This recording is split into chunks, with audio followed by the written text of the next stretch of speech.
Hi, and welcome to The Gist.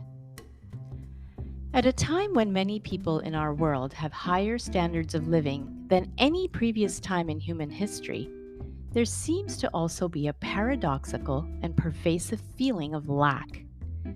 Many of us are blessed not only with having our basic needs met, but also the kind of affluence that our ancestors could never have imagined, and a level of material comfort that's still wildly out of reach for millions of people. So, what's behind this sense of not enough?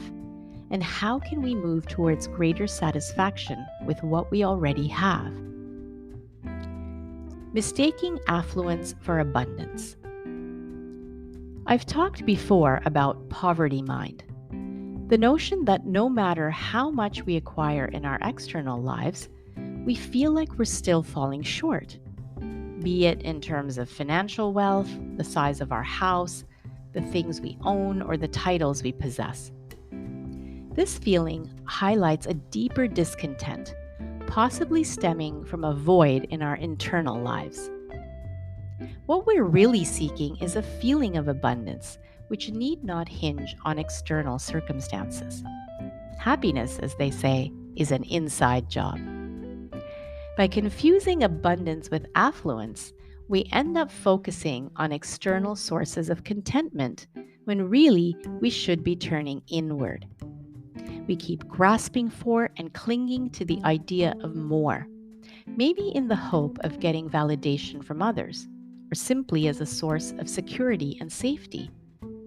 But where does that leave us if our fortunes change and our sense of self and abundance is tied to them? Chasing the extraordinary.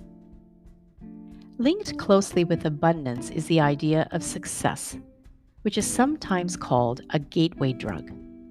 We can become addicted to success, however we might define it. And so, with every success comes the fear of failure and the pressure of outperforming ourselves in the future. Yet, achievements and fame can quickly lose their luster, both in our eyes and in others. The much loved Mr. Fred Rogers used to say fame is a four-letter word. It can be taken away as quickly as it comes. And he often reminded people that you don't have to do anything sensational for people to love you. In his book, The Good Enough Life, Princeton philosopher and author Avram Alpert discusses our societal obsession with achieving greatness and being extraordinary. For example, we may feel like it's not enough to get a solid education. We must strive for the Ivy Leagues. It's no longer sufficient to be active and healthy. We have to train for ultra marathons or go to excess in any number of areas of life in order to feel successful. He outlines the individual and collective costs of this status driven approach to living, including stress, anxiety, damaged relationships, environmental impacts, and a world divided into winners and losers. He argues that instead of trying to climb societal pyramids, we can shift our efforts towards sufficiency and satisfaction. Confusing satisfaction with settling. Unfortunately, many of us equate satisfaction with complacency or laziness and label ourselves or other people as such. Yet true satisfaction has nothing to do with lack of effort.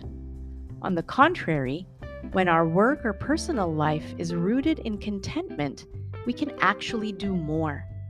We can be driven by curiosity and creativity rather than the need for success or egoic validation.